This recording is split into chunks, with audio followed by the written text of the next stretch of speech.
really excited to introduce Kate Green and Laurie Kowalski. Kate is from the Medina County Board of DD. She's also a parent. She's an SSA. She is a Charting the LifeCourse ambassador. And Kate and I have presented together, and it's always wonderful to hear from Kate. So I love her perspective. Laurie is new to me, but she is the Director of Family Support and Adult Engagement for the Down Syndrome Association of Northeast Ohio. She's friends with Kate, I believe, and she's also a parent, most importantly, and another Charting the LifeCourse ambassador. So I'm going to tell you guys, I'm going to out myself right now. I don't know if there's any Charting the LifeCourse people on this call, but I have been a naysayer. I am very transparent about that.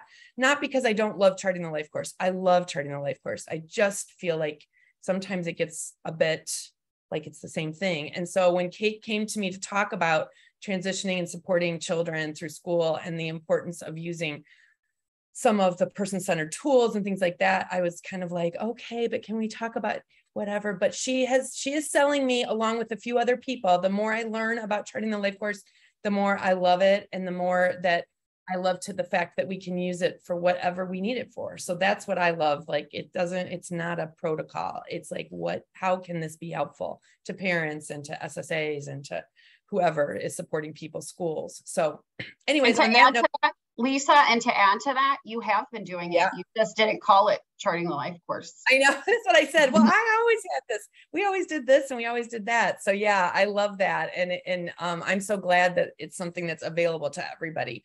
So, all right. Well, on that note, I am going to go ahead and let Kate take over. And Laurie, you want me to go to the next slide? Sure. Well, I just want to talk about, let's go back to that picture. I want to share the picture and tell you guys, if you're in Delaware County, you might know Owen.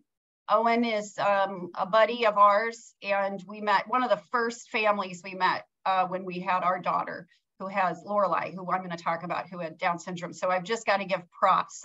Lisa's really good about, she loves to, her marketing skills with, you know, the Buzz Lightyear and the what's the buzz, and let's do Buzz Lightyear, and we ran with it. So I don't know if anybody's supporting children at school and beyond. Right. We're talking about kids. All right, we can move on.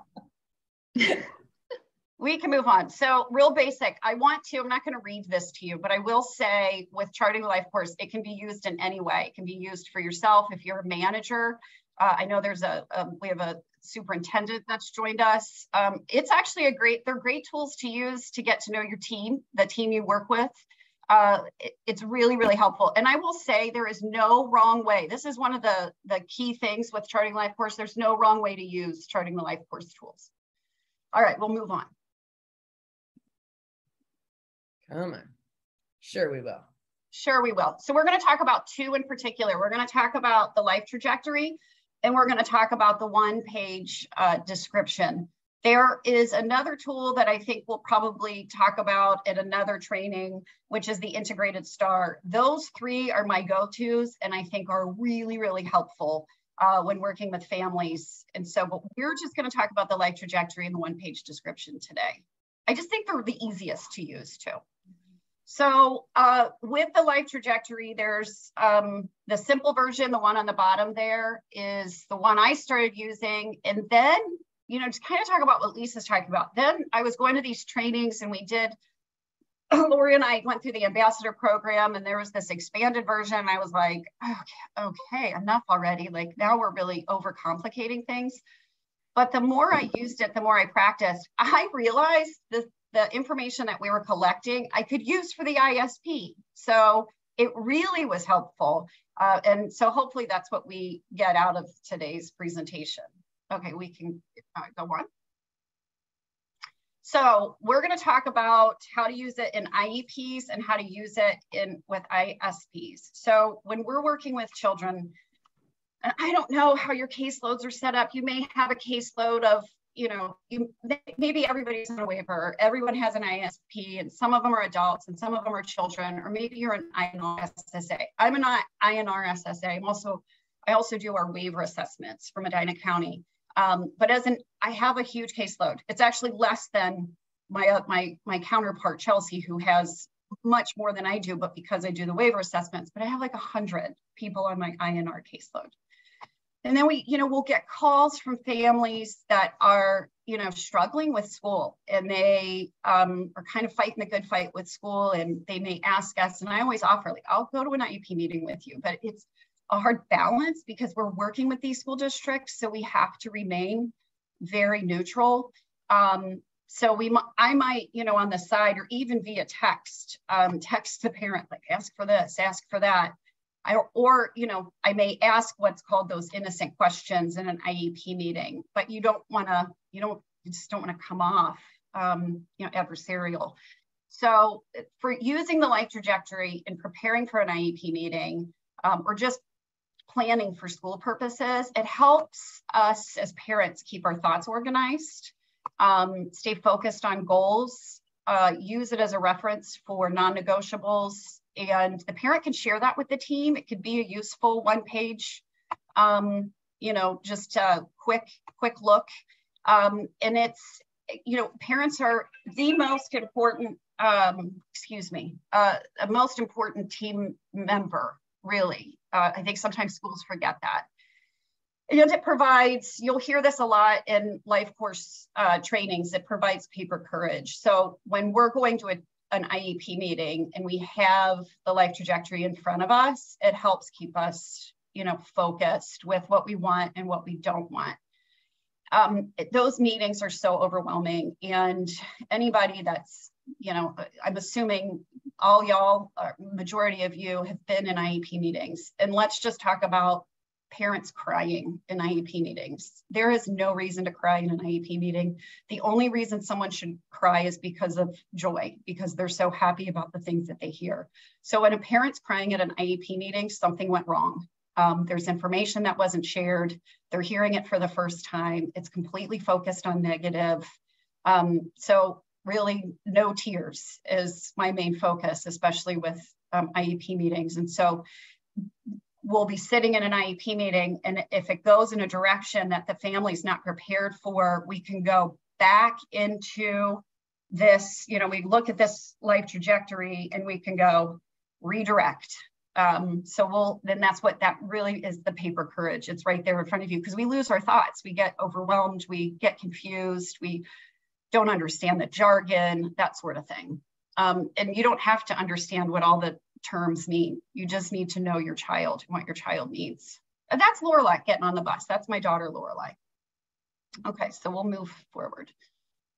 So here's the simple, just a real quick graphic, what I want, what I don't want. So if you're uncomfortable starting with the LifeCourse tools, use this, use the simple one. When you're talking on the phone with the family, use this. If you need it just for your own thoughts and ideas, use this. If you want to share it with the family and say, hey, I'm going to do this, you can do that, and then share it with them so they have it in front of them for the meeting. Okay, and keep going. Oh, there's Lorelai. So I did this for Lorelai when she was 3. I did a presentation for the SSA forum. So this is really general. So I was working as an SSA when I got pregnant with Lorelai, found out she had Down syndrome, and shifted my thinking. Like, all of a sudden, what I was offering to my adult clients was what I absolutely did not want for my child. So that was that's when my whole feeling about my career and what I wanted to do and how I wanted to support families changed. No sheltered workshop, didn't want her in a group home. I didn't want her relying on the system, isolated or excluded, seen as different or special. I just wanted her to be accepted, included, independent, being able to do things. She has significant speech delays. I just want her, and so that's a constant. I just want her to be able to communicate in a way that she can be understood, that sort of thing. So, and I just want her to participate in absolutely everything that life has to offer. So we move on. All right. So I'm going to break this down. It looks like I have, Lisa looked at the PowerPoint, was like, oh my God, you have like 77 slides.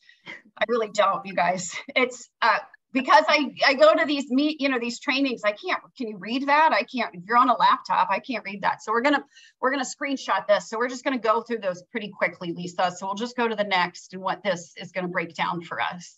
All right. So here's my happy face.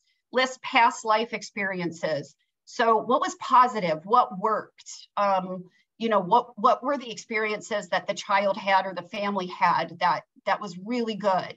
What do we want to continue, and what do we want to try next?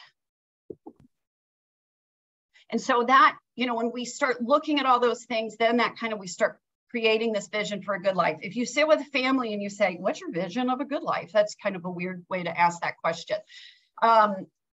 But when we ask those, what worked in the past? Okay, I'm going to use some of these, key terms that we use in, SSA world. What works? What doesn't work? What worked? You're going to get all your what works out of this. We can move. Yeah, love this. And then what doesn't work? Boo, I hate this. Past life experiences. What has been difficult? What have been barriers? What do we want to avoid? And then that helps lead that discussion. So it's really not that complex. It just asks the questions to get to those two boxes, what I want, what I don't want. Next one, and then what I don't want. And so this one, the aha moment for me was when I, was first learning about this. It was, what keeps you up at night? What scares you? What worries you? And that could be, when we're using these tools, you can use it for a circumstance, a situation, or you can use it more for long-term or even short-term planning. Kate, I have to jump in on this one. This is the area that I think so many people, whether it's parents or SSAs, or that we're scared to ask people this. We're scared to have them think about this, about what they don't want, because we want to avoid that conversation. And I think it's so important to equip the families time to think about that, because it really does help guide things. I love that. Well, and we can alleviate their worry, right? So if the parent says, and this is consistent throughout these, like Laurie's going to present, there is some consistencies. What they don't want is a group home, right? So I hear that a lot. And so we can then alleviate that. We can have that discussion. We have a child that was just, assigned to you. They just got the autism diagnosis. Let's alleviate fears. Let's let them breathe a sigh of relief. This is Lorelei's life trajectory. You all can't read that, but so I'm gonna zoom it.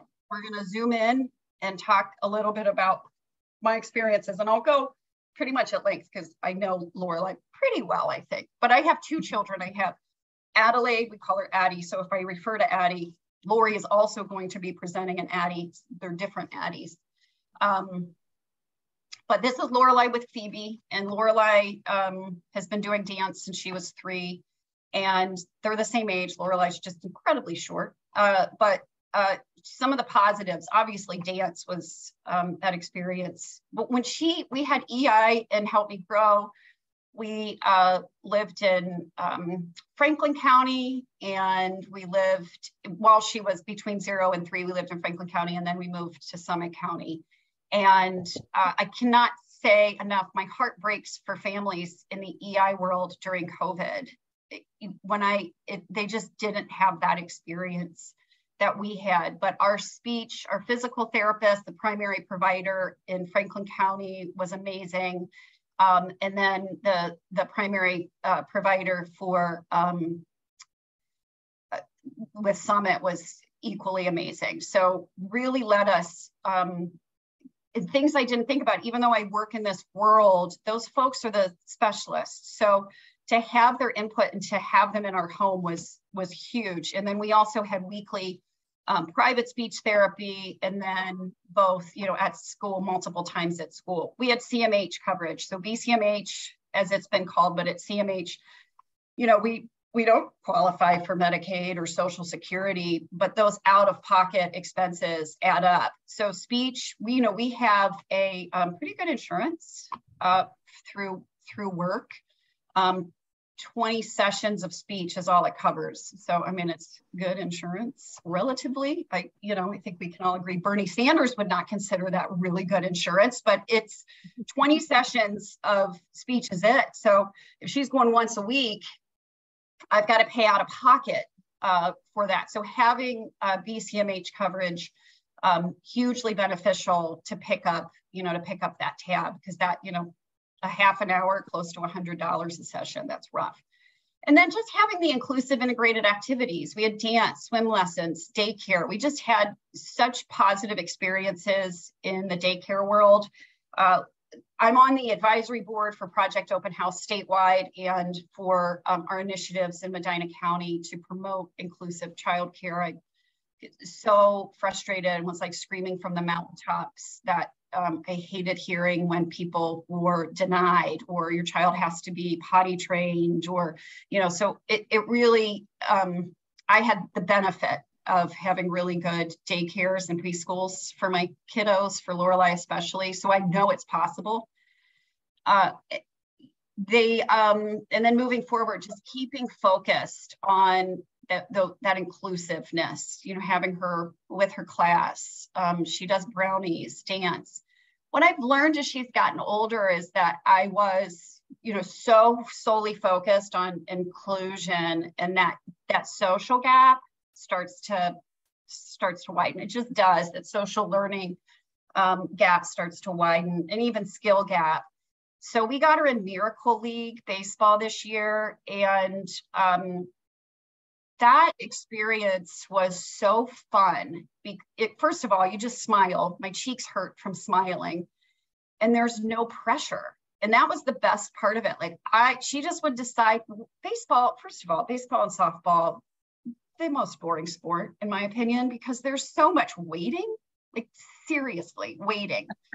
I was an athlete as a kid, but softball I stunk at because I can't stand to wait. And so these kids with ADHD, it's just like, oh my God, to keep them entertained in between, being at bat or just hanging out in the field. And there was my, one of my buddies, one of my fellow SSAs came out to a game. So it was great. So she could see some of her clients and cheer on Lorelei. And we were sitting there. So Lorelei is in the outfield.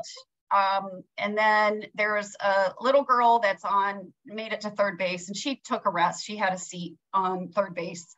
And then another little girl with Down syndrome is at bat, and her dad is carrying her to first base like a marionette. And then she just drops. And then Lorelei's like, you're done, I'm done. So then she just drops it. I looked at my friend Jen and I said, tell me who has Down syndrome without telling me who has Down syndrome. But there's no pressure. So if she's playing in a softball game or whatever, it's like, I'm going to, as a parent, with her peers, her neurotypical peers, I'm going to panic. I'm going to be like, oh my God, she's not doing this, whatever. And I left one of the games, well, a couple of the games early. She goes, I'm done. And that's just a quote. Like if you meet Lorelei and she says that, and then you just have that experience where you're done, you just start quoting Lorelei, I'm done.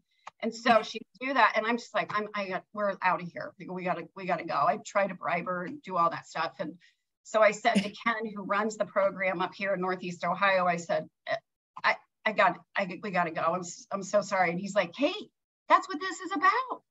There is no pressure. There's no, if you only make it to one game, you only make it to one game.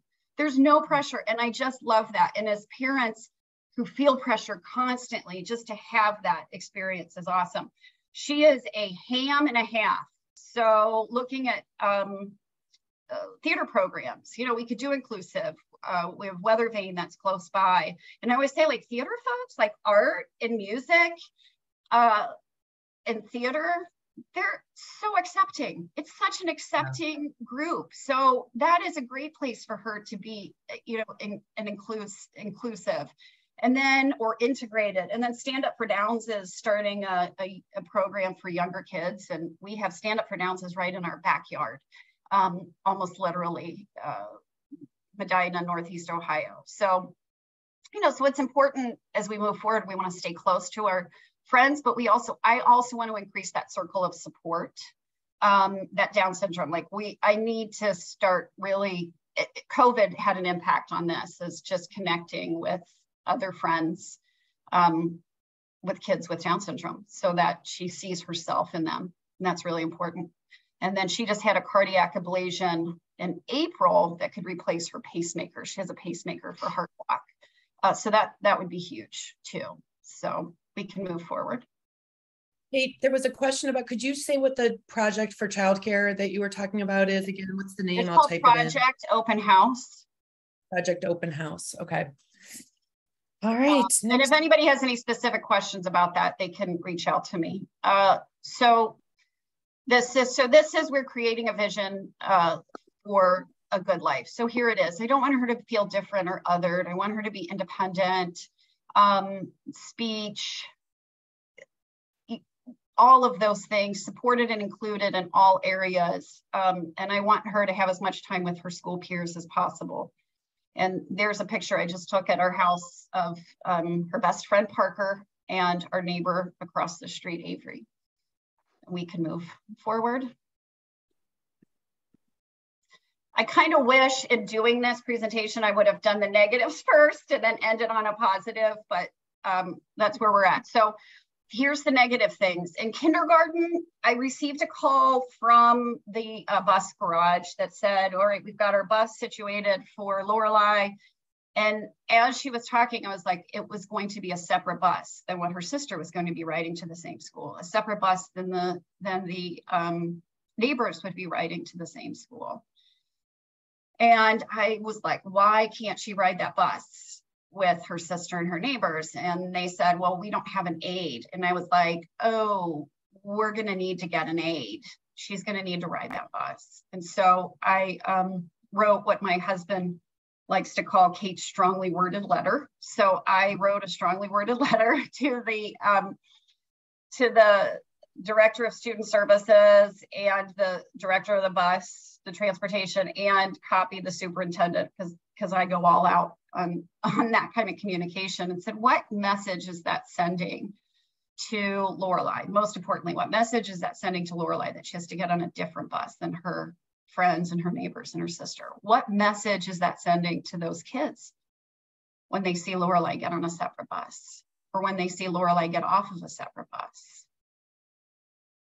It comes at a cost because you have to pay for an aide, but what cost is there when you don't have that? So Lorelei rides the bus. She has an aide with her neighbors, with her friends. And she's not othered. We're not othering her. She's had lots of hospital stays and trips to the ER. So there's, trauma-informed care. There's, there have been plenty of times where she's off school for multiple, weeks while we're in the hospital and she's recovering. And then just recently, she was excluded from events with her cousins, and it was my husband's aunt had invited them for an overnight and an event, and didn't include Lorelei. So it was like two sets of kids, two different families, but my husband's brother's kids and our kids, but Lorelei wasn't included. And I was like, oh, this is so kind of her to ask these kids to do this, but she excluded Lorelei. So I said, thank you so much for, because she's been a huge support. And, but I just wanted you to know.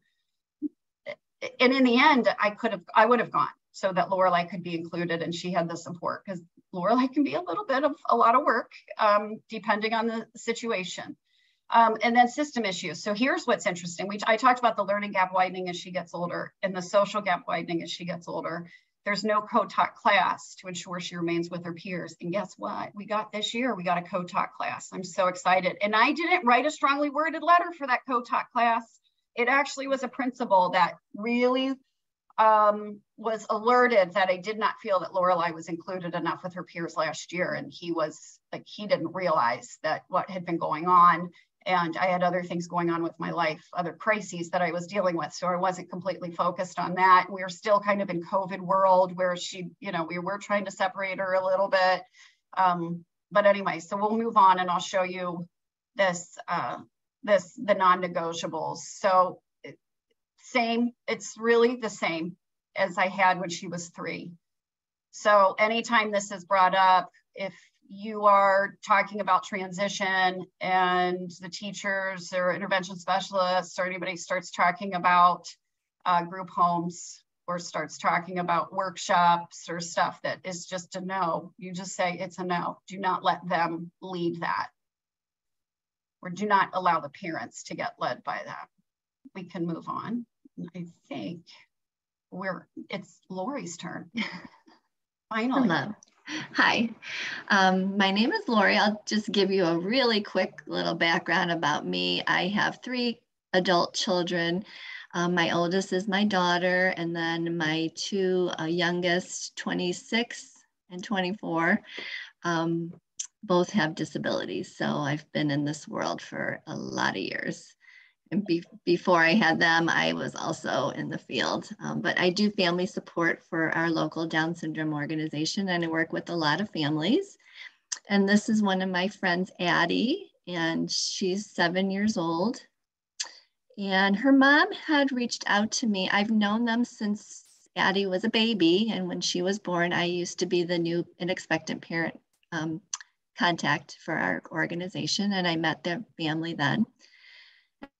Sent me a Facebook message and said, I have an IEP coming up and I don't know what to put down for the future planning statement. What did you do for Alex, who is my son with Down syndrome? So I thought a little bit about it, and I had just really recently become a Charting the LifeCourse ambassador. And I said, you know what? Charting the LifeCourse is a perfect tool to use for talking about future planning. So I asked her if she wanted to meet.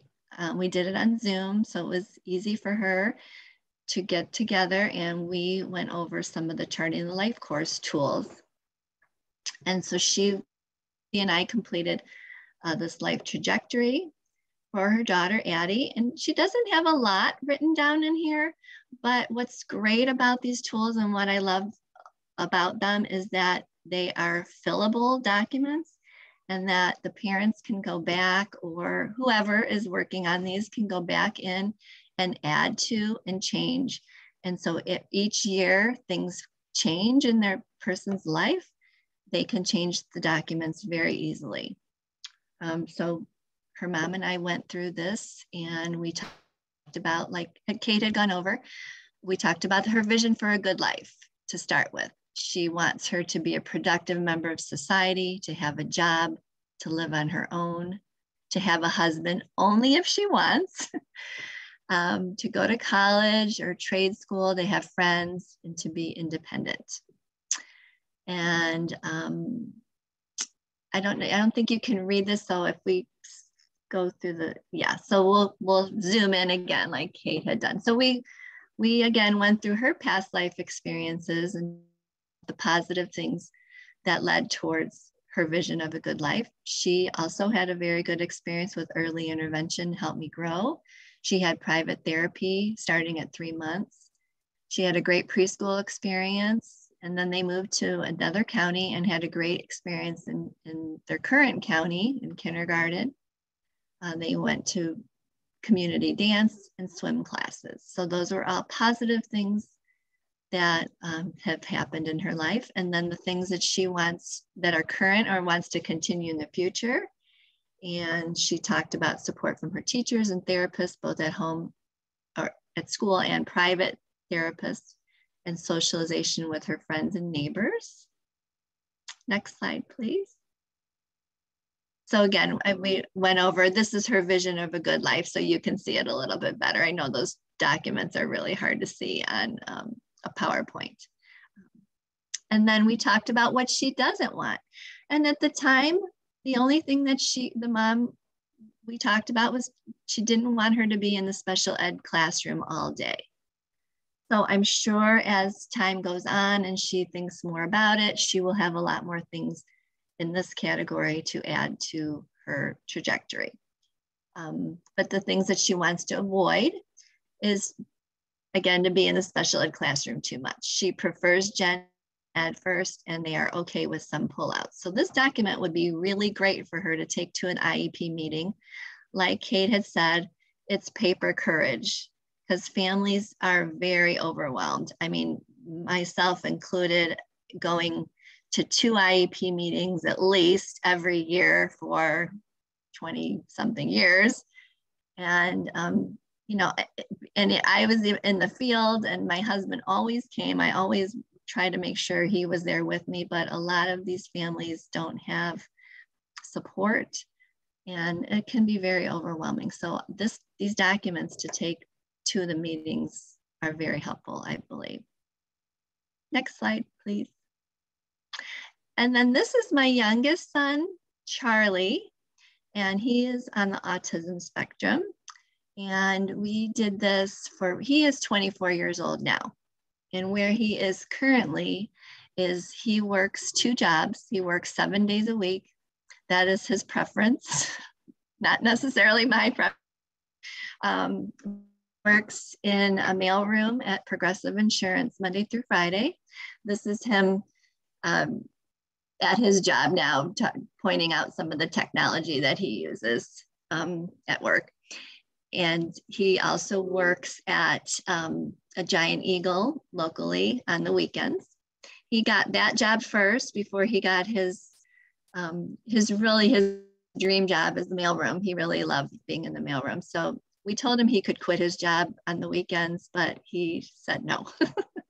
So he likes to work and it keeps him happy. It keeps him out in the community and being with people. I can't tell you the number of people that I bump into in my community that see him every weekend at Giant Eagle and, you know, talk to him and say hello.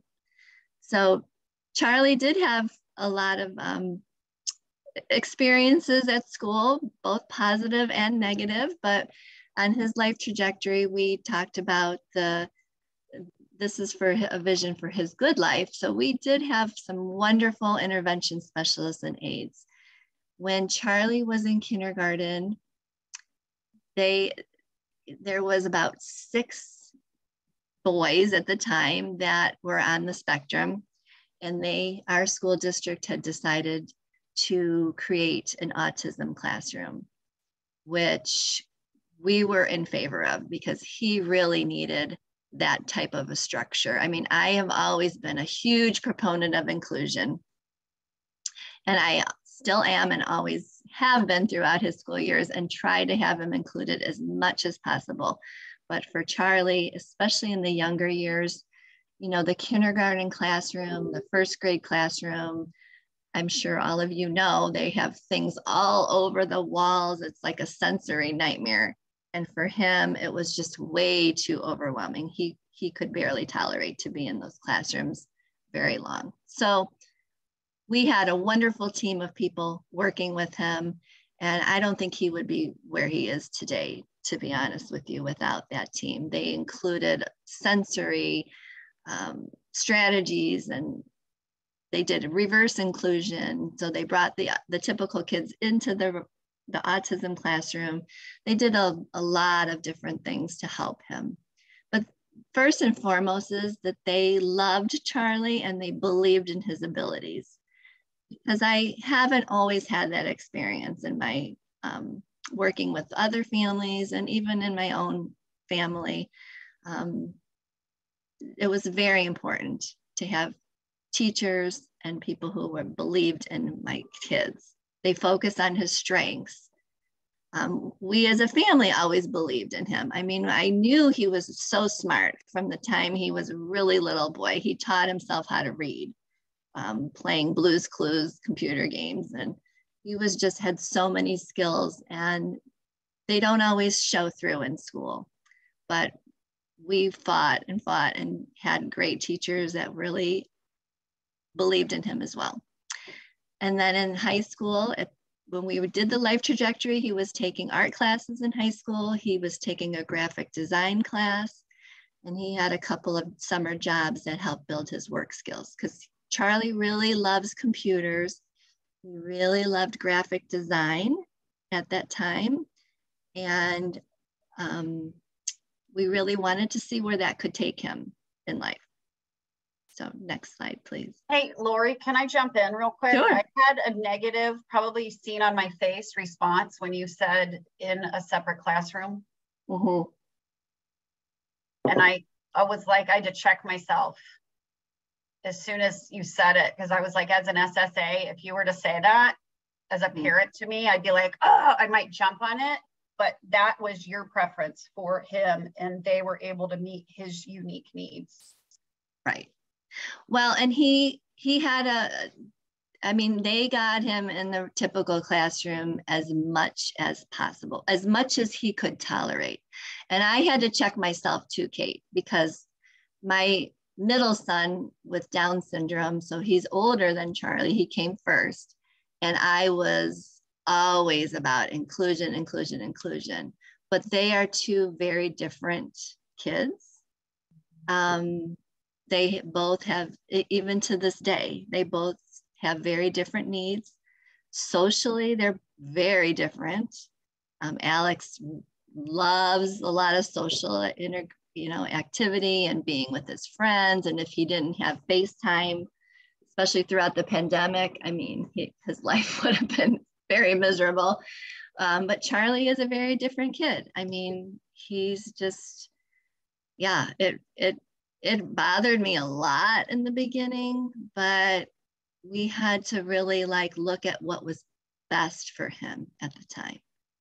And we trusted the staff to make sure that he had as much inclusion and much interaction with other kids as possible. So yeah, you really have to look at everybody in a different way.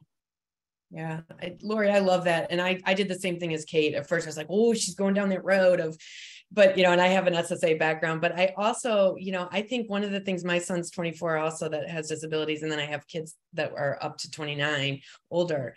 But if you look at your typical, and I put that in air quotes, children or my children's friends, there's a wide variety within the typical world of who wants to be at a big school, a little school, who wants to be social, who wants to be hanging out with their 2 friends instead of their 10 friends.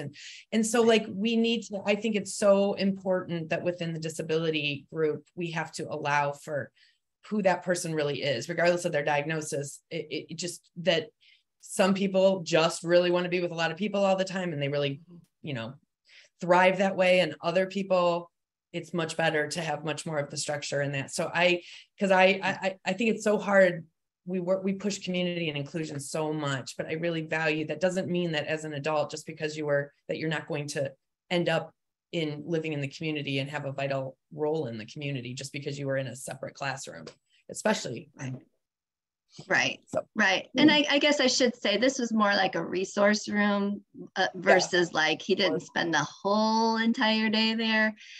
It was like his home base. So they had a sensory area where he could just go and veg and when he was overwhelmed. I guess it was the important thing for me was that I completely trusted the staff, and I cannot say that about every single person I've ever dealt with in my academic years with both of my kids. So if I hadn't trusted them, I probably would not have been comfortable with it, to be honest. And as Charlie has gotten older, he's gotten a lot more, and even throughout school, in high school, he didn't even have a home base. He was, there was no resource room really for him in high school. They just eliminated it. So, and he was able to handle that. Charlie, here's him celebrating, drinking. He was drinking root beer. He has drank. He doesn't care. No judgment. I mean, my other son drinks alcohol on a regular basis. So Charlie prefers root beer, but I took this from Laurie's Facebook. So this is we backtracked. So she talked about Charlie when he was 17, and I just thought it was perfect because then that vision for a good life, he says he's independent. So talk about what you guys were celebrating. So at that point, we were celebrating him 1 year of living on his own. This year, he will be 4 years living on his own. So he lives in his own apartment in our community, and he's doing amazingly well. And honestly, I don't think people who had worked with him as a child in elementary school could even fathom the fact that he's living on his own, working 2 jobs. He's very independent. So he's living his good life. And I had wished I had the Charting the Life course way back when he was younger, because this would have been great to take to my IEP meetings when I had, I said that I had very supportive intervention specialists and staff working with him, but the administration wasn't always so supportive. And we had to fight a lot to get him into things that he wanted to do. So the vision for the good life at age 17 was we really wanted him to be in this Excel Tech program at Mayfield High School, which is in Northeast Ohio. And it's a graphic design and computer program that was right up Charlie's alley. He was so good he had his own YouTube channel. He creates cartoons and videos on his own. And I had a person in the meeting say that they don't have children like Charlie in those types of programs. So I got him in. He got in. Wasn't too happy with that, but I wish I would have had this paper courage, like Kate had said, to just, write down all the things that he wanted for his good life, we wanted for him as his family, and what things are, his positive in his life and what he's really good at. So next slide, please. And then the things that weren't working in school at that time were he really did have a difficulty focusing at school. He had meltdowns throughout his school years, even up through high school. Not as many as he did when he was younger, but when he had a meltdown, everybody knew about it. When something didn't go smoothly, the schedule changed. He had some regular education teachers who did not understand him and did not want to deal with his behaviors in the classroom. We had a negative transition coordinator who didn't think he could do well in the Excel Tech program, and he did really great. At that point, we decided once he went through that program that, that was a great hobby for Charlie, and he loved doing that in his downtime, but it probably wasn't a career goal for him. So then we did Project Search, and through Project Search, he learned that he mailroom, and he's a very organized person and has an amazing memory. So being in a mailroom, he loved it. So that's how we got to where he is today. And then the things that we wanted to avoid were negative people, teachers, therapists, counselors who did not believe in his skills, being put in jobs that didn't further his skills and did not set him up for success in the future, people who did not believe in him, and having a job where his schedule would change a lot. And that is still true today. Charlie still is very much likes to have a schedule, let's say. So having his schedule the way he wants it, if things change, he gets upset. He doesn't get quite as upset as he did back in high school, but it upsets him. Next slide, please. And what we did not want in his life at that time is to not have friends, to not be able to have a job, and to be dependent on his parents for everything. Charlie was a very independent person. He decided, 4 or 5 years ago, that he wanted to live on his own, that he was too old to live at home with his parents. This was all his decision. And we figured out a way. It wasn't easy, but we figured out a way to make him independent. So next slide, please. Okay, Kate.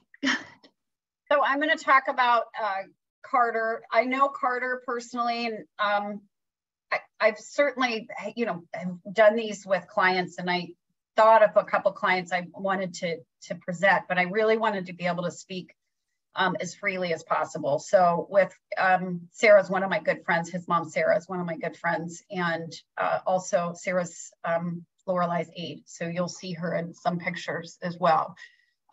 So you can't read a thing, so we're going to push it forward. Okay, so Carter, school has been a struggle. He is at a school district, not ours. He's in a different school district, and it's been really, he struggles, and he doesn't feel, his mom has told me, she doesn't feel supported, and Carter doesn't feel supported. Carter has ADHD, learning disabilities, and speech delays.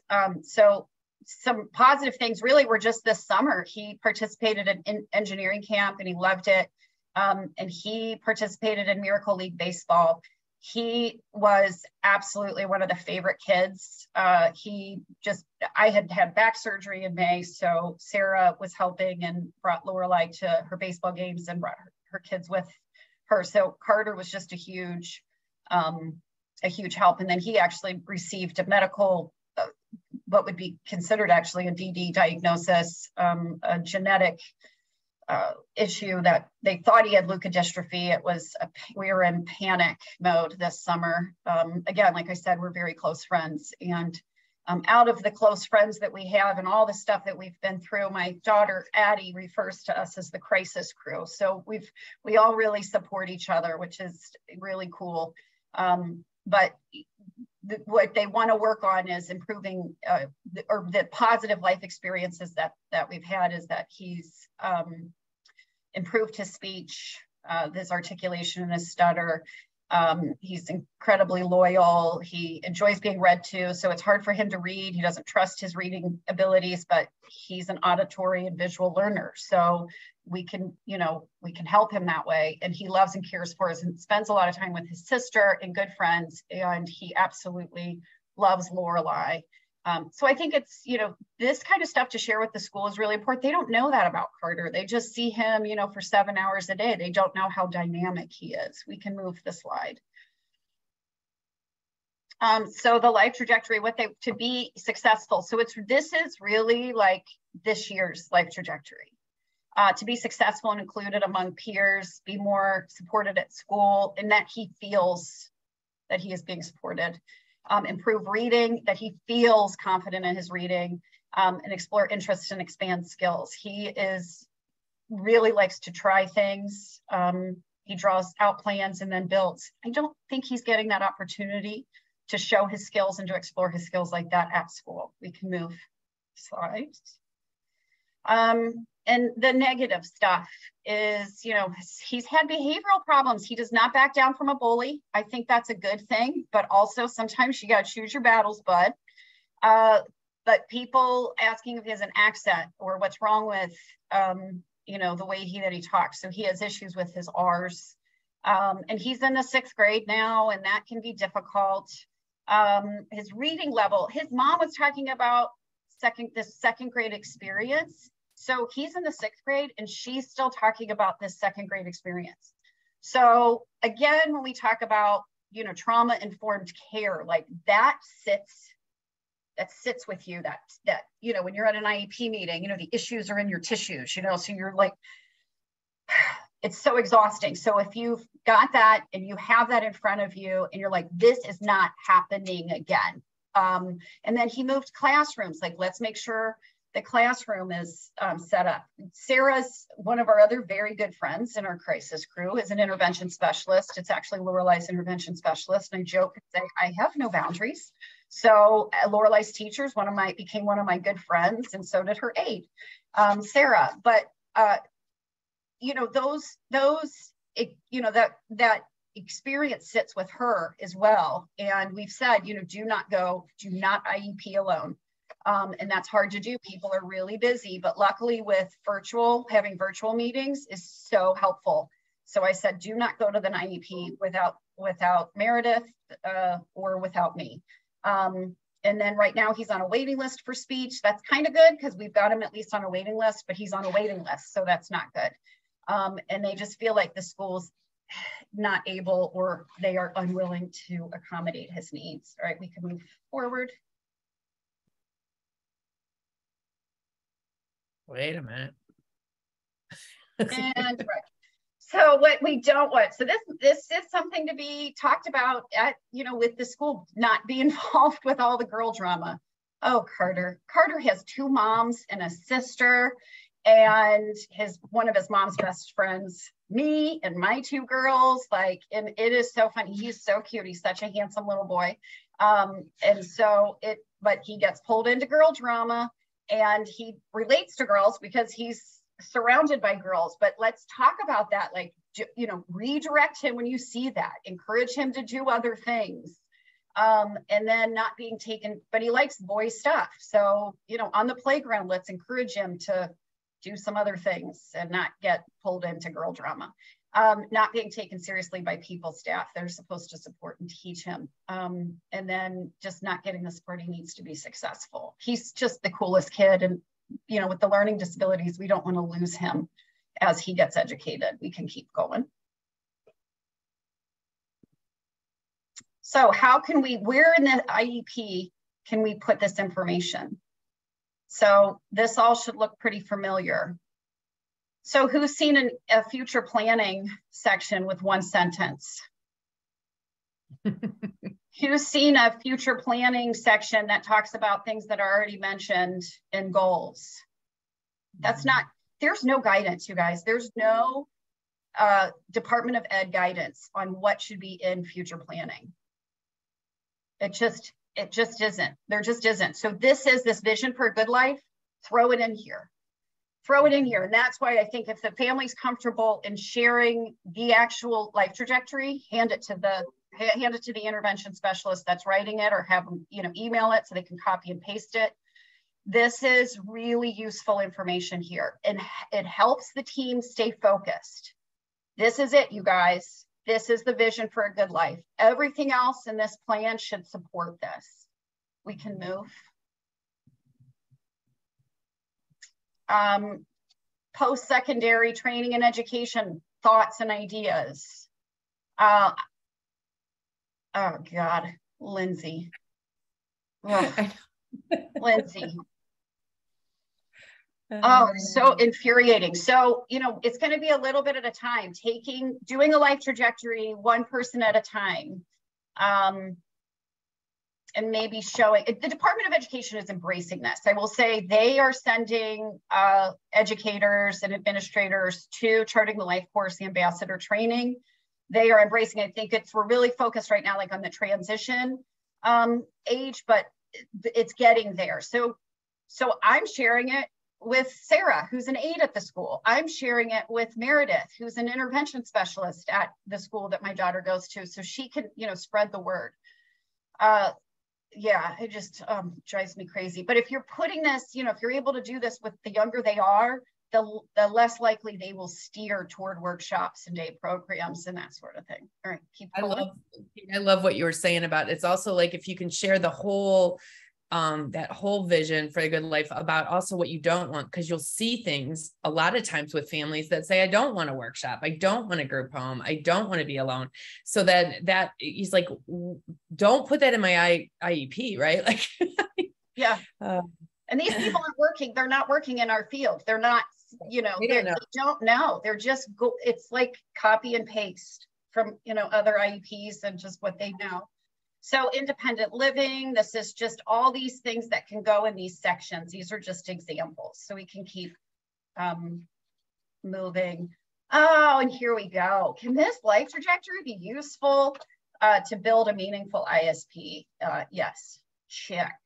All right, we can move and we'll kind of show you where you can, well, I'm gonna tell you this first, apparently. So, all right, this is some disclaimer stuff. The new ISP uses Charting the LifeCourse life domains as a backbone of the assessment and plan. These tools are not an official part of the assessment or plan. However, big capital letters. It can help build a meaningful life, which can be reflected in a meaningful ISP. And they should be used as needed in a way that is unique to the family's needs. And if you're, completed tools should be given to the family, but I just want to have a little disclaimer. Maybe you're just using it for your own notes. And if you're using it for your own notes and it's something useful for the family, put it together, type it in, they're fillable forms, and share it with the family. But don't get like worked up about, oh, how do I, okay, I'm going to meet with this family and we're going to do the life trajectory. It is clunky when you first start using these tools. And that's why I say, start out simple, use the simple version, use it, crisis planning, that sort of thing. But don't get overwhelmed with, but I have to give it to the family, or I can't use it in an ISP. There's no wrong way to use these tools. I cannot say that enough. Let's move on to the next slide. And I'm just going to jump through these. I don't have this. These are the life domains. So you can access this through the website for Charting the LifeCourse. There's, and we'll share that. We'll share those websites. These are helpful just to guide the conversation for the life domains. A lot of these life domains don't really apply with children. Yeah, I want to, for those of you, I don't know how many of you guys that are on, are using are considering using the OhioISP for kids, but, what an opportunity that we have right now where we are using a lot of the domains and some of the basic prompts from that tool. So, the more you become familiar with Charting the LifeCourse for the DD system, your ISP is going to be way better. I mean, it's just going to be better because everything is coming right. They're really trying to come a lot out of that. So you can move, it's just a screenshot. So of the life domains, we can move on. So full disclosure, y'all. I looked at Lorelei's ISP once to proofread it, and I haven't looked at it since.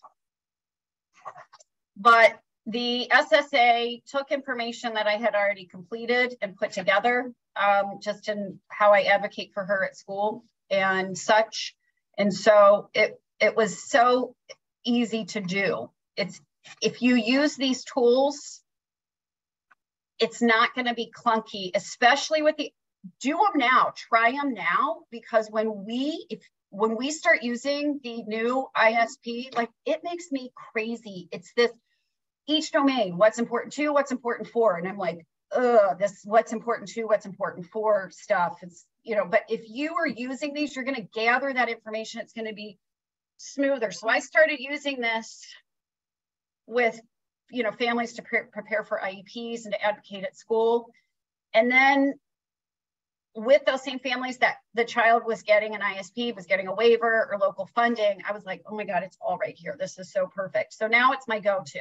It's my go-to. And especially when you have, you start working with families, as SSAs, we know, we're like, this is going to be a waiver. This is going to be an ISP.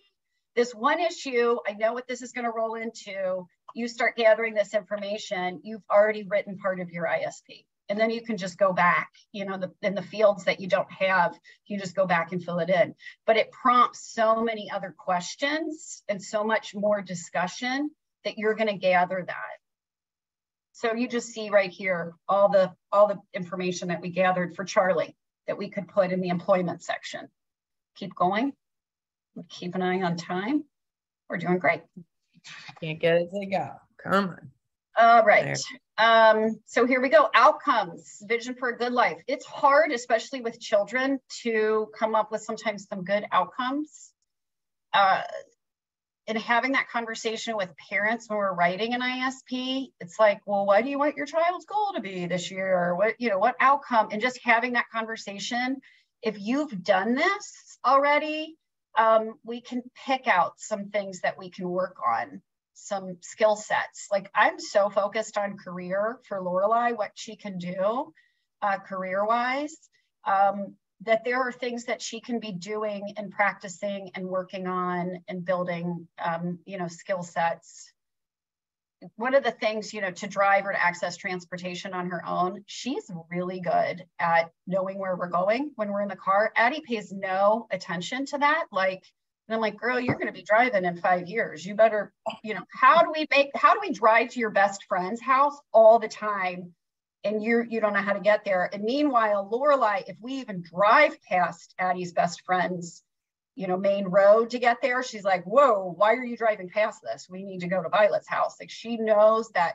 So that foundation, those skills, you know, what can we do to build on that sort of thing? And this, you know, the friendships, the developing friendships with people with, you know, Down syndrome are just independent. So we have Ring cameras in all parts of the house, because Lorelai gets herself into some stuff. That girl is busy.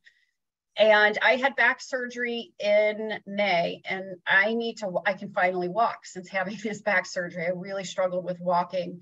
So we have Ring cameras, and I can go for a walk. I just do the block where if the kids need me, they can run out the garage and be like, Mom, come back. But I can watch Lorelai on the Ring camera. I can listen to her and talk to her. And I walk my mile, you know, in the morning or in the afternoon to get my needed exercise. I'm seeing that she's developing some skills to be able to be home alone. Years ago, I had a parent want to, you know, put cameras in the home, and she wanted also to have a provider. And I was like, well, why does he need, you know, when he gets off the bus? He said, well, you know, he's 12, right? So well, you'll have the cameras. Now, how far away are you going to be? You'll be able to talk to him. Do you have any neighbors that can, you know, check in on him? Like, how, you know, oh, he's really great. He'll call me when he gets home, but I want the provider there, and then I can watch the provider. I was like, well, we don't put cameras in to watch the providers. But I was like, well, let's talk. Why can't he be, like, how long is he going to be home alone? And she said, well, he'll be home for 15 minutes, and then his little brother comes, and little brother can be home alone. And then I was like, why do you want a provider there? If, you know, and because really they're only home alone for an hour and a half before she gets home from work. She can talk to him. She said, because he has Down syndrome. And I was like, that's not a reason. She goes, they'll let him be. So she was concerned that he wouldn't be allowed because he has Down syndrome. He's 12. That because he has Down syndrome, that somehow Children's Services would say he can't be home alone. I was like, he can be home alone. She's like, oh, well then, okay, I don't need that provider.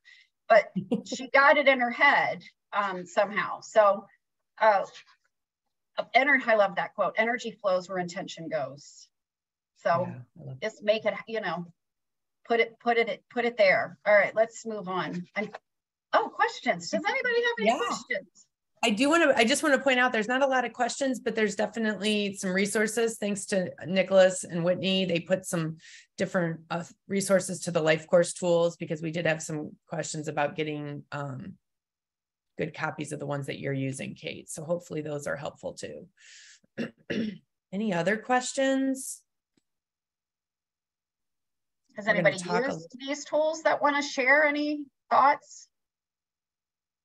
We do have some more stuff to go over, but we would love to hear what are you guys thinking about it when you hear all those. I think they just want to hear you talk, Kate. Okay. I do want to say the outcomes is a fun talk. I would love to maybe get together and do just a training around outcomes for youth. I think that's a really interesting topic, because outcomes are my jam, and maybe we could team up and look who might be interested in doing something around that. I use that term clunky. It gets clunky. So we're going to move on to the one-page description. This is my favorite. Don't start school without it. I just had a conversation with a parent yesterday who was talking about her son's starting school. They have a new autism.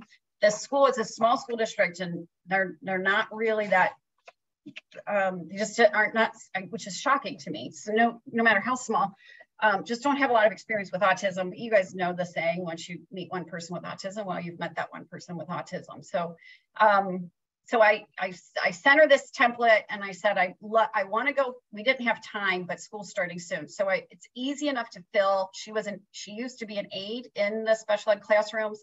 So I knew she could understand this. And based on our conversation, I trusted that I wanted her to have this. I said, we can go over it together if you want me to take a look at it, but send this to the school and then let's schedule a meeting. It was actually the school that suggested that she get him enrolled with the Medina County Board. It was the principal that said, I'd really like to have one of their professionals at the table, which I was like, that is awesome. So I was so excited about that and thought, for that school district, what an in to promote just that support. So I was like, we're not going to lose this opportunity. So again, no wrong way to use the tools. It is nice to do it with the family. I prefer that we do it with the family, but this was a circumstance that I said, here it is, take a look at it. We can work on it together. But I really, before we talked again, I wanted her to have some thoughts before on this, because it was an on the spot situation where I was bringing this up, but I didn't think there was any reason why I couldn't share this tool with her ahead of time. Okay, so this tells a story about your child. It's an at a glance. Just like the ISP and the IEPs, it's not necessarily being looked at all the time. But if we've got a sub, if there's new, therapists, I don't think any of our kids should be starting school without a one-page description. Keep going. So it says strengths, hobbies, personalities. What makes you awesome? What good things do people say about this person? So yesterday, I'm going to share a story. It's not a great story. The other day, we had to make a quick trip to Target because we had some missing school supplies, which is, that's fun. Oh my God, all the parents that were the day before school started in the aisle at Target, like ready to kill these kids. But so we did that, and then we're checking out, and Lorelei was sitting in the basket. And these two little kids, probably 4 or 5, were looking at Lorelei and saying, what's wrong with her face? What's wrong with her face? And I had never experienced anything like, I have never experienced that before. It was really a strange, and I wasn't prepared for it. And we did have one kind of an incident similar to that, but like, do these kids this young really notice the facial features? Like, I just think and I wasn't prepared for that in that moment. And you could see the mom was mortified, and Addie and I were talking about it, and Addie's like, Mom, kids say weird things. And I was like, I know, but I can't imagine you saying that kind of thing. And she said, well, Lorelei's my sister. And I said, even if she wasn't, she said, well, you raised me right. And I said, there you go. But it was a weird thing. And again, the mom looked mortified, and I thought I could have taken an opportunity to say something. And Addie said, yeah, as soon as I heard them say it, I was like, don't you know who she is? She's the most popular girl in Copley. And I was like, that would have been the perfect response. Don't you know Lorelei? This is Lorelei, and even just opening that conversation with the kids, like, where do you go to school? And but to make it a positive experience. And, I almost feel like we have to practice that. But that's how cool Lorelei is. I called her when she was in daycare. I called her the mayor. Everybody knows Lorelei, and everybody loves Lorelei. So there's a lot to say about her in this section. Let's go. Kate, I'm going to address a couple questions in the chat box, just so you guys do that as we transition to the next one. So yeah, just a question about our counties. What is the current practice or protocol for as we go into the OhioISP for non-waiver youth? And, I'm going to say it's all over the board. So thanks for sharing. From Kayla said that their county is completing the one-page introductions, which is very similar to a one-page profile. It's a format of it. So that's great. And for kiddos that are just case management, I don't think at this point, we don't have information that there's going to be strict guidance from the department about that. Obviously, we haven't even rolled out the real Ohio ISP yet. But I think some best practices are those one-page profiles if they're receiving case management services. But other counties already have one, and that they're going to continue to use that. They're not going to worry. They're going to transition later about it. So, it's all over the board. And I think it really depends on the county to have that conversation of what makes sense at this point. They will be eventually, the department will be releasing some information about recommendations, but the last one I saw did not have any set, everything was optional if you did not have a waiver. So that's just the answer to that. And there may be, through our Supporting Families Committee work group, there may be some guidance that's offered that's led by OECD. We've talked about it. I mean, that certainly is, there's a benefit to it, but this one-page description, the Charting the LifeCourse, this fillable form looks almost identical. I'm sure that's because. So if you have it, it'll make it really easy. Yeah, if you and your family start working on it now. Like, yeah, I'll just jump in and just do that page and a little contact page and we're good to go. I mean, it's a great way when you're meeting with a new family, just to do the one page, you're starting to gather that information right now. So I don't have to read this to you. You guys, we've been talking, you probably looked at it. What's important too, even though that page doesn't have what's important for, you can put what's important for and what's important to in that section. So then you've got that information. How best to support me. I love this quote: children are not things to be molded, but are people to be unfolded. I feel like we just need to let that sit sometimes with schools too, especially. What do they need to learn and grow? Do they need processing time, picture cues, verbal prompts, that sort of thing? Do they need sensory breaks? And this is a good area you can put health and safety concerns in. You can keep going. Yeah, absolutely. So this is Lorelai's. I have done this before. I think I even did Charting the LifeCourse or learned about Charting the LifeCourse. So I was doing this when Lorelai was in daycare as a baby. So we'll blow that up. There's Lorelai and Sarah, and that was on World Down Syndrome Day on March 21st. And all the staff wore t-shirts that said, "I have a homie with an extra chromie." I love that. I have that t-shirt. The two kids with Down syndrome that are in the school wore, "I'm the homie with an extra chromie." So it was, the kids loved it. All the kids in the school just loved. That was a fun day. They went to the classrooms and read books that we shared. So it was really cool. All right, so we can so fun. Move on. So this just talks about her favorite things, a few cool things about me, what helps, what she needs, just the hug, squeeze. Lorelai, we learned this from actually when Addie was in the second grade, her teacher at some event, my husband came back and said, "Oh my God, I can't believe this, but we're going to try this." The kids were just acting crazy, chaotic, just yelling. And she was like trying to get them to be quiet. And she just said, "I'll wait." And they just went hush, just saying, "I'll wait." And so my husband started implementing it with Lorelai, and I cannot believe how, because in me, like if you say you'll wait, I'll be like, "All right, well, you're going to wait for me, then you're going to wait for me." But if you say I'll wait, you may be just waiting seconds. With Lorelai, it feels like minutes and hours, but you say I'll wait, and then she just sits there for a minute, and then she's like, "Fine," and then she'll comply. But like this morning, I said I'll wait a lot. I was waiting a lot this morning, but it does work to get her kind of focused. Move through, and then I put because she has a lot of medical stuff, I put that here. So that's it, and at a glance. So anytime there's a new staff or a new teacher, I put it in one of those plastic clear sleeves. So it does cough, because coffee gets spilled and all that stuff, and just put it where it can be grabbed for her. I did a presentation where I talked about, I used it when my husband was in the hospital and he couldn't communicate. These are really good for kids that can't communicate. Laurie's going to talk about Addie.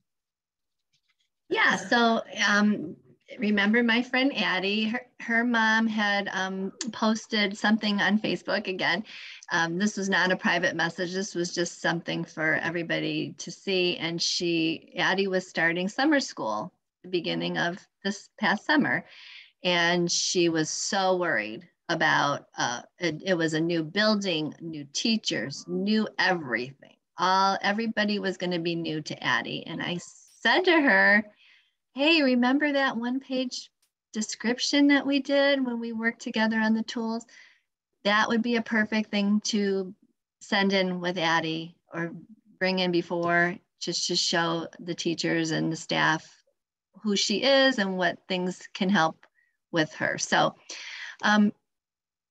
she's independent, she's a hard worker, she's a people pleaser. Things that I like to highlight, like in the second category, what's important to me, her dog Bentley. So I remember when my son was little and we had a dog named Mr. Magoo, and he loved that dog. And whenever the teachers or anybody was having a little bit of a difficult time with getting him to do something, because, you know, that didn't happen too often, haha. They would mention Mr. Magoo, and boy, Alex's face lit up and he would do whatever they wanted him to do for talking about Mr. Magoo. So I always encourage families to put in even characters that are important on TV. I may be dating myself by saying Barney, but that was my son's favorite character at the time. But those kinds of things when kids are little, to talk about just things that are important to them, their brothers or sisters, their grandma, grandpa, anybody important in their lives, put into that section there. So, and then how to best support me. So for Addie, it was having patience with her, give her time to complete her work, treat me like the other kids. And for math and reading, especially, she does best in a more quiet environment. So hers isn't filled out, you know, fully, but oh, sorry, I forgot we had these blown up. I'm a Zoom through since you kind of went over. Read them, right? So what's important to her and what's important for her to help her. Yeah, I love that. I love that remembrance that like how best to support me can easily translate into that important for.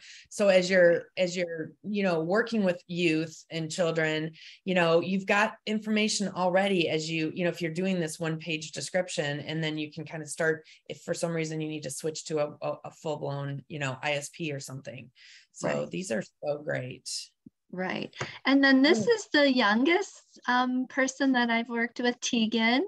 She was 3 years old at the time, and I worked with her mom, and we filled out this person-centered description with her. And as you can see, she's got a lot of things that I was going to say, look at the difference, like, you know, where somebody's, you know, some families aren't ready to, you know, they're just going to put two things down. And then other right. teams and families are going to, you know, have this like just rich information here at age 3, by the way. Exactly. That's I know Tegan's mom, and that is Tegan's mom. Right. Yeah. She's gonna put it all out there, and that's, you know, it's the difference between an introvert and an extrovert, I think, too. Right. Right. I love it. And again, because these are fillable, that you can always change, you can always add. You know, things change from year to year, and you know, likes and dislikes change from year to year. So for Tegan, at that point, what was important to her was books and reading, connections and closeness. Baby shark, baby yeah, shark. Oh gosh, don't.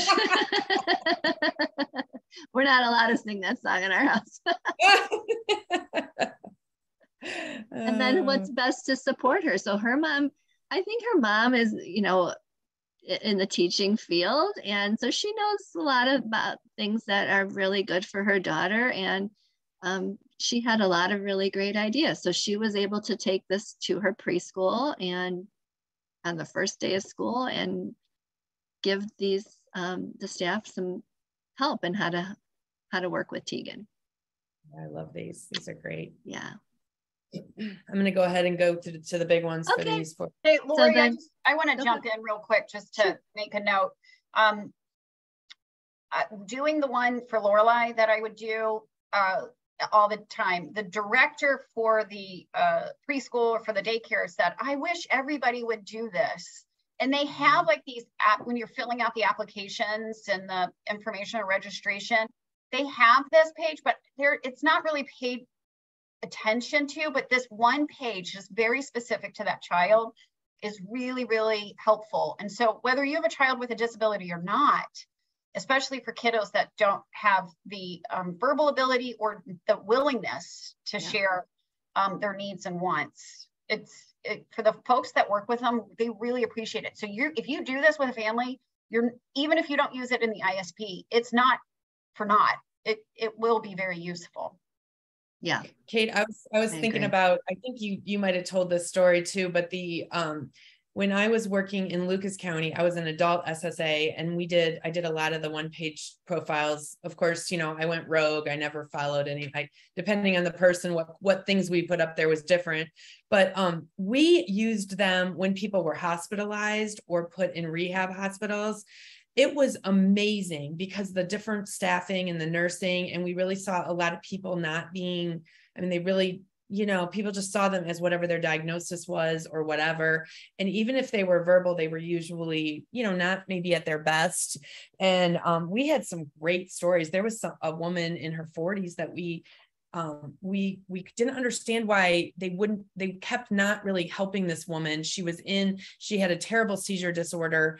And we figured out once we put up we had a large one-page profile on the wall. She knew. I asked her, is it okay if I bring it, and we put it up in the wall so that other staff can see it at the hospital? And she said, yeah, that they thought that she was a drug seeking patient. 90% of the people thought she was a drug seeker in the hospital because they didn't really realize what her life was like and everything. And when we put the one-page profile that talked about her terrible, it was because her seizures made her look drunk.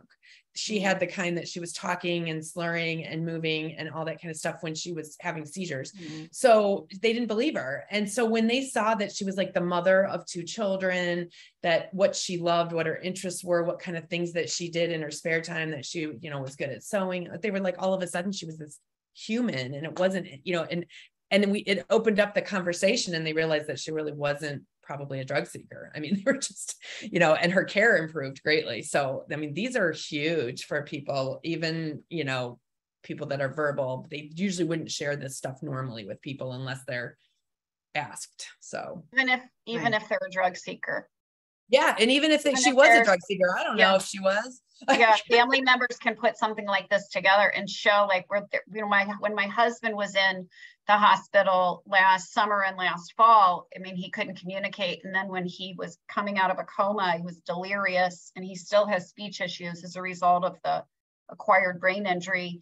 But I wanted them to know what a dynamic, smart person, and he has the theater background. And so nurses, when they saw that, they bring their cell phone in and play Les Mis or Phantom of the Opera, and that's huge. And I say again, especially for folks that are nonverbal, little kids, and then folks that are not as willing to share what they need. Yeah. Laurie, you get to have the floor soon. I was going to say, I don't want to cut you off, Laurie, but I do want to just acknowledge that I think the training was set to go to 10:30 and it's 10:28. We're going to keep recording. Everybody, please stay on if you can. But when I do want to give time to finish up what we're doing. And if anybody does want to stay on, and we'll keep recording, and then we'll share out the recording for you guys if you want to catch the last bit. So go ahead, Laurie. Sorry. Oh, no, don't be sorry. I did my own little version of this when my boys were little. Before I even knew about Charting the LifeCourse, I wrote like a letter, let's just say, to the teacher on the first day of school, and talked about all of the things that were important to them. And so many of these things were included in that, but it was just, my version of it. And a lot of the families that I work with have come up with their own versions of it too. They will post it on Facebook, and everybody be like, oh my God, how do I do that? Because that's a great thing to have first day of school, especially when you're transitioning to a new building, from preschool to elementary to middle school. I remember middle school, I was freaking out because everything was new for both of my kids. So when Charlie's, I put down what people like and admire about him. He He loves birds. That's very important to him. I don't know if I put in books are very I have important. to stop you again, Laurie. I just got alerted. Am I wrong? Was this supposed to go to 11? Because I'm totally cool with it. I thought it was 11. Yeah, I think we went back and forth. So I think I might have just lost my mind for a hot minute. I thought it was until 11, and we're still good on time because I think we'll, you know, if we're going to 11, I think we might wrap it up. Okay, so if anybody got off at 10:30 and they get messed up in their CPDs, let me know. And that was my bad. And I will sign off that they were here and I sent them away. So anyways, go ahead. Sure. No problem. So yeah, all these things that people like and admire about Charlie. You can move forward. Go ahead. And what was important to him. So this is a current picture of all four of my three children and my grand dog. That's my daughter and my two boys. So his family is very important to him, going places with his mommy and his family. He loves to travel. He always has loved to travel, but those are things that I wanted to make sure that people knew about him, that he was organized. His books and video collections are very important to him. I mean, if you would see his apartment, you would, there's like 3 Blockbuster video stores on the walls of his apartment. His videos are so important to him. Like if something were to happen to me or my husband tomorrow, that would be the one thing that I would want people to know about Charlie, because if you took his videos away, you would basically taking his life away from him. So those are things that are very important for people. And it doesn't matter that they're streaming. He doesn't care that they're streaming. No. Like he's like, no, I must have the actual video. And they have to be VHS and not, I mean, I'm trying to transition to DVD because they take up less room, but he doesn't get that. They have to be, yeah. So I think you better add that into his one-page profile. That's important. Yeah, that's in his current one-page profile. This is when his high school profile, but that is something, if you know Charlie, you have to know about that, because that's his life. If his videos were gone, if his apartment was gone, I mean, his life would not be the same. So in high school, how best to support him is he needed to have assignments broken down into small segments. He definitely needed sensory breaks. As he got older, he was able to recognize when he needed those and, you know, figure out a way of meeting those needs himself. But, you know, when he was younger, that had to be built into his schedule. I mean, sensory breaks were every 60 minutes or whatever at the time that he needed. Material needed to be presented in a multimodal. Oh, sorry. My bad. No, it's okay. That's you can still see how best to support me on this. Oh no, that's Carter. Sorry. I can't see. My bad. Here we go. Yeah, it's okay. Oh, and another thing that was so important to Charlie in all school years is assemblies were a no-no. He absolutely hated assemblies. Even to this day, he does not like to go to concerts or any kind of play or anything like that.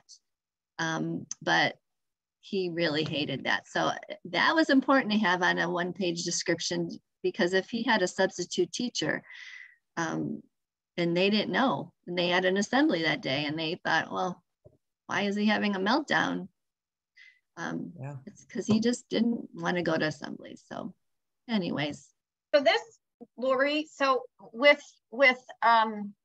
Alex, your other son, who worked, you know, Browns games, certainly being at assemblies wouldn't bother him. So that information is really helpful, and we get a lot of that. I always asking the family, like, what's going on with the other kids, because the needs of the family may end up in those discussions have more to do with meeting the needs of those other children, because they don't have the opportunity. They're avoiding some of the events because of the needs of the one child. And, you know, so having respite and support so that that one person doesn't have to go, or has an extra person when they do go, so that so it doesn't ruin the event for, you know, everyone. Right. It's just really good information. You get and that was our life for many, many years, because Kristen and Alex both loved theater, and both of them were in lots and lots of plays that Charlie absolutely refused to go to. So we did have to have respite, because I mean, what am I going to do? We wanted to be there with our other kids. And yeah, we definitely had to have help with that. That was our life for a lot of years. Laurie and Kate, Andrew asked if there's anything, like any specific adaptations that might be appropriate, or you've heard for a one-page profile and Charting the LifeCourse for someone that is attending virtual school. I'm not sure I understand the question. I thought I did, and if they're attending virtual school. I'm sorry, online school is what it says, but I think just. I mean, I don't think we need to overthink it. I mean, I think it's whatever that need is. I mean, if that child needs to fidget and stand up and do those sorts of things during sessions, that needs to be said. You know, there's those needs for that child don't change, right? So I think it's really just express. Didn't we all just, you know, if you have little kids, we experienced online school. You know, Lorelai could not attend. I mean, she just couldn't. And so we had to do breakout lessons with her aide, you know, because staff were busy. So her aide would do breakout sessions with Lorelai. We didn't do it, you know, for 5 hours or 4 hours or however long they had them, you know, trying to do that. It was, you know, for a half an hour break, you know, half an hour. You know, so whatever that need is, I hope that sort of answered the question, but I don't. I mean, I think it's really about the person, you know, what kind of things, and then making sure that gets to the people that they're working with online. So, you know, if it's my son, we found out during the pandemic, he was in a post-secondary college program. And so everything switched to online, and we found out he was way better at everything online. It was probably more like Laurie's son to some degree, but he also had certain things he really needed to be able to touch base and email with the teacher on a regular basis outside of the class times. And so, like, to put down things about the importance of touching base, he actually liked to do it email instead. But I mean, there would have been really good information to tell some of the college professors who had no idea really who he was, because he was just one of many on a, you know, but that he will be emailing you on a regular basis, and he really appreciates a response, and he will probably email you at, you know, 11 p.m. when he's working on his homework. And you should respond when it's appropriate for you as a professor to respond, you know, like, but yeah, there was lots of things I could think of that's specific to online school that might be really helpful to. I think it's probably even more important because you don't know the person at all. I was just going to say that, Lisa, even more so, because you're not going to get to see some of that personality and kind of see those gifts in action. Yeah. I'm going to go through Carter's pretty quickly. Okay. So we'll just go through that, go to the next. When I don't push the button for a bit, it takes a bit. There we go. So get off your back. So Lisa needs time to transition. I need to give her time to transition before I ask again. That's it's okay. I think it's up. Is it up? Here it is. So just some quick things about Carter that should go on his one-page profile. And I, you know, made sure, Mom, make sure you have this. There's the date, 7/1/22. Make sure you have this. He's been, you know, one of the things, Carter's been through a lot. He's, you know, not being raised by his biological parents. He's being raised by his biological father's sister and her wife. So, and honestly, Sarah, who's not biologically related to these kids, is mama. She's mama, and has been since they were really little. And she was also, I think, like 22 when she started taking care of these babies. So, wow. You know, imagine that. And that is, like I said, he's, you know, when she would tell me, you know, he's really coming after me, like he, at one point physically, and I said, because you're safe, because he loves you. And he knows you're not you're not going to leave him. That it's not acceptable. We'll have to change it, but you're his safe person. And then just how he learns. The school needs to know this is what he needs to learn. He loves to be outside. He loves to learn doing. So he needs small group environments. You know, he would be one that if he's taken out of his regular classroom on periodically, that would probably benefit him. So we can move forward, and then all the how best to support me. And he wants to rush to get work done. Here's one. Okay, reward and reminders. Carter gets distracted and can be impulsive when tempted to look at YouTube instead of doing his work when on the pro. I mean, honest, I can't believe that's not, they can't, because they use YouTube, I guess, they can't lock that. So I'm like, of course he's going to be, if he's, especially if it's a subject that's difficult and he's impulsive, has ADHD, like what sixth graders, he's in the sixth grade. I can't imagine this doesn't fit 90% of the people in that class, regardless of disability. No, I know on this training, y'all are like, you're looking at your work emails. You got to get distracted myself. Yeah, and then there's nothing wrong. Honestly, there's nothing wrong with that. There's no judgment. I do it myself, but if he's got to learn, and he's, you know, so that he needs some. You maybe have to have an extra staff in the room. So we got to work on that, because I was like, how do you avoid that? Okay, so let's move on. So where would we put this in the IEP? In the profile section. So this used to be called the one-page profile. They changed it to the one-page description. But so profile, I still use profile interchangeably. So all this information, that's a great place to put it. Awesome. And then where in the IEP can the one-page description information be most useful? And so we'll blow those pictures up and we'll show you. Accommodations, support for school personnel. There we go. All of these, I don't like the way, I mean, honestly, I don't like the way the IEP or the ISPs are written.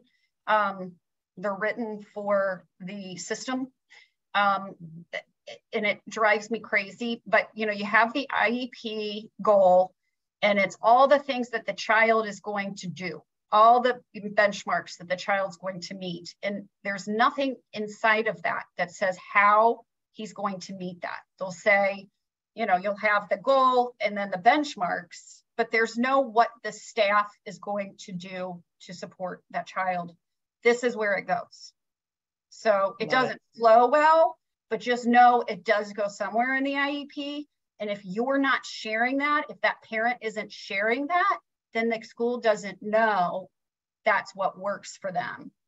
And if they are really struggling in school and he's spending all his time on YouTube and they don't know, you know what I mean? Like, you got to let them know this is what's happening, especially when we're with new staff and changing from school year. That's why I say don't start school without it. Okay, next slide. Specially designed instruction modifications. So any of this information that we're gathering in this how best to support me can go in this. Yep. Keep going. Services to support medical needs, copy and paste right there. The staff needed to be trained on the defibrillator. I think I said that right, but they're being trained on that, and you know, they have to know how to do that. So that's why it's very important. Medical needs, everybody has, like, nobody should be working with Lorelei. They're not paid, they don't want to pay the aide that's working with her full time. So the aide has to leave at like 2, but she's still there until 3:45. I was like, who's working? This was, you know, first day was yesterday, but who's with her? You know, I have to log when she goes to the bathroom, when she poops, because she's prone to constipation, like so much so it's incredibly, we can share that. It's incredibly, talk about ADHD. I did take my medications this morning, but it's incredibly important that just a little less than 2 hours, she's with another staff. Do they see this? Do they know this? Is that a staff that's trained? should she have, there on the device that she may need if she goes into cardiac arrest, right? So that'll be a strongly worded letter that I send out today, because I didn't realize it. But all these little things they would say when she was in preschool, they're like, oh my gosh, she's sitting on my lap and she just kept tooting. She kept tooting. And I was like, she's not tooting. If she doesn't feel good or she's uncomfortable, she pops her hip, and it does. It sounds like a toot. But that's actually a sign that and it could be, she could have a sinus infection or an ear infection, but for some reason again, that sensory input, she'll pop her hip. And sometimes when she's sitting a certain way, her hip will stay popped, and then she's walking, and my other daughter just cracks up just the way that she walks. It's so silly, but it's not serious. You just got to let her, hold her, and then she just kicks her legs out and pops her hip back in place. Sounds painful, but it's not. Okay. We can move on. Hip popping.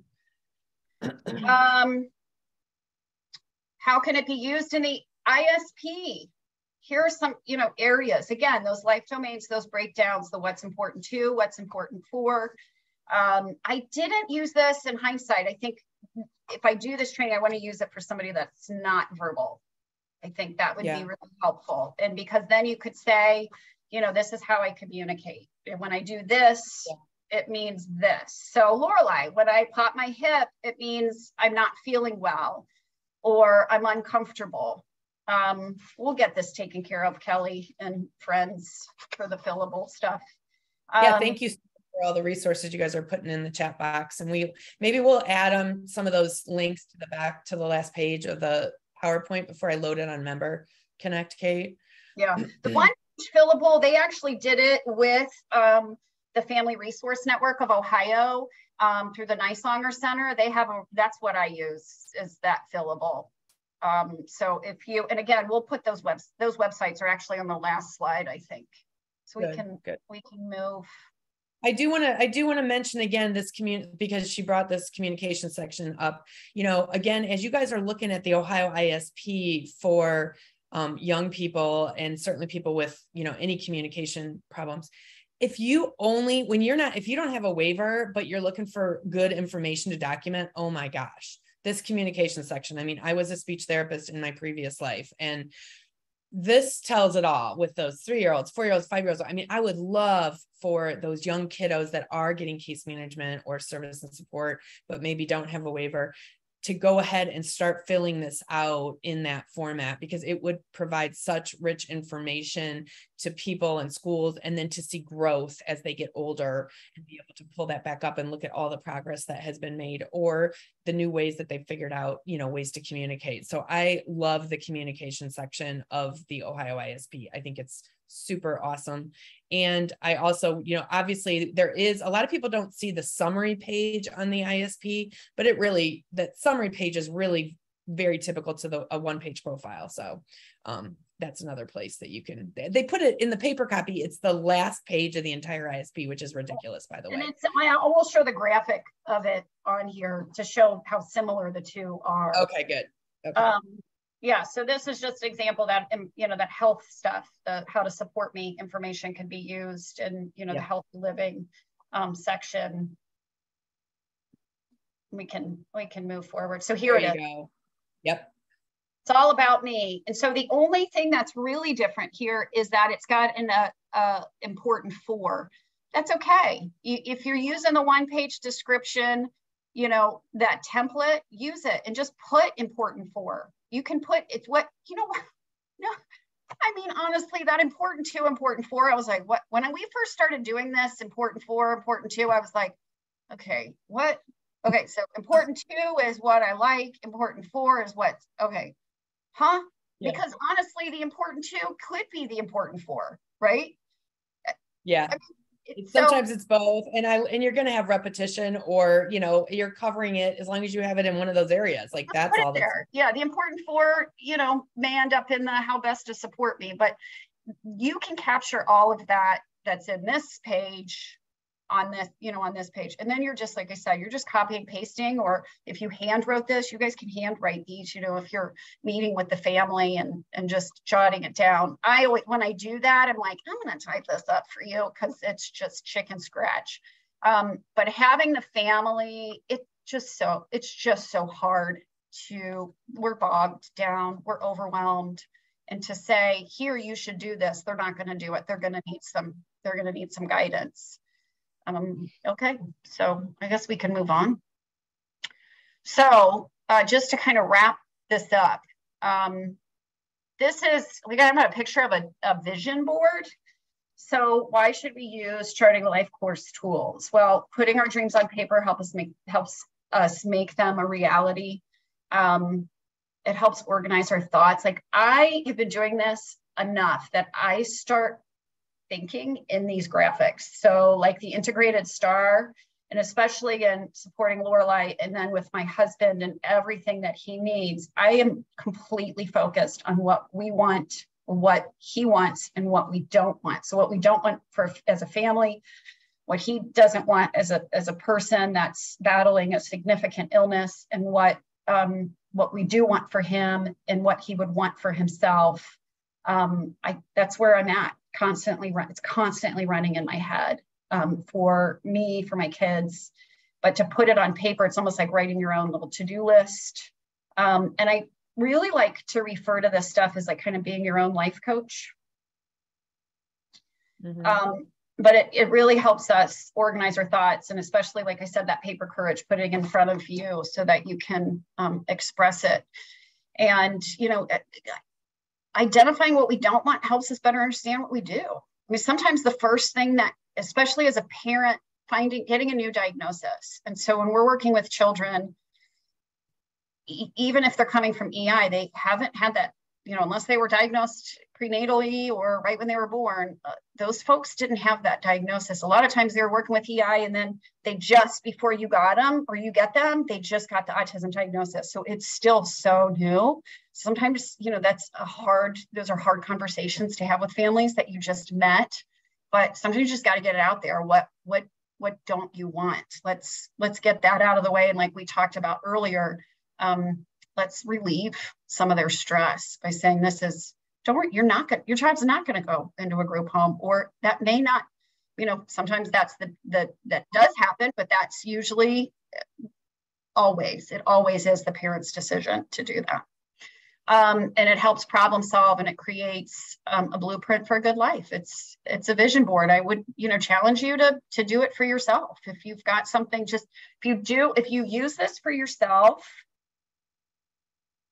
it'll be so much easier to use it. And through the ambassador program, we had to do it for ourselves. So it helped us like feel it while we were, doing it. So keep going. And I think we might be questions. I think we're wrapping it up. We are. That's awesome. You did great on timing. Too bad I had my head in the sand about our timing. You guys did great. And look at 183 people still stayed on, even though I told them they were going to get CPDUs if they left at 10:30. So they really want to hear you, Kate. And Laurie, but I've gone through probably like 3 bottles of water trying to. Well, here's a lot of the resources that were in the chat box too, so you can see where that is already. I didn't look, so thank you for that. Anybody want to share anything or comments or ask any kind of questions to Laurie and Kate? We got a couple minutes. It was great. I guess we also want to think about, do you want Kate and Laurie are willing to come back and talk about the integrated stars, kind of similar to the way we did here and maybe some of the other tools. We didn't want to do too many at one time and how it could be used. So any thoughts you might have about if you think it would be helpful to have more of these that are targeted towards that transition youth, we'd love to set that up. I think the integrated star is going to hit a lot of those from the ISP. It's going to hit a lot of those life domains. Mm-hmm. It'll help us hit a lot of those life domains in the areas that the family has support and in the areas that they need support. Making sure we don't have any questions in the chat box. Hey, Karina, are you still on? She might have hopped off. I got some great private messages, Kate, to remind me to follow up with some stuff. There we go. Kathleen says she thinks it'd be great. Oh, Karina. I didn't know, Karina, do you want to share or anything about some of that work you're doing? I think that's really exciting. Or is it too much to share at this point? She might not be mic'd in. She was talking about using the, if anybody on this call knows, we were talking about using the Charting the LifeCourse tools with the aging population. Oh, there you go. She's on a browser that the mic doesn't work, she said. Yeah, and I am huge about that. She was looking for a group to maybe get together and talk about that. So I'm excited to work with her on that, because it's actually the first time I started using, it wasn't called Charting the LifeCourse. It was when I was using my own tools in Lucas County, and I was looking for ones online. And I really got into the Helen Sanderson. That's what most of mine are kind of modeled after, is the Helen Sanderson ones that you guys shared. But there was I don't know what I found, and it went away, but I think it was called like It's My Life or something like that. And it was actually made for healthcare and elderly folks. And it had fillable tools, and it was really being launched through the aging population to talk about end of life decisions and how you want your care to be and all that. And I sold Lucas County on using these tools because I reminded them that this isn't just about a disability thing. This is about the power of people planning for their future. So, it helps with everybody to think about these things. And our job as SSAs is really to help those, whether it's families and children, whether it's adults, to start putting some of those words down and, get that paper courage. Because if you don't have it written down, it's really hard to bring it up when you're under stress, or you're in a meeting, or you're having to make big decisions. You don't think about it unless you can go back and look at it. So super excited. Yeah. Nick Smith, Karina said, is also working on this. It's out of Franklin County, it looks like. And I think she also said that Allison Zuhosky, that I know well, is working on it. So super excited about that. Yeah, Lisa, I used it for my mom is aging and having a lot of difficulties, and we're making decisions about where she should live and all of those things. And during my ambassador training, I used her as an example to fill out the trajectory. And I mean, my stress level was out of control because it was a situation I've never dealt with before. And just putting it all on paper and filled all that, I must have filled it out in like 10 minutes.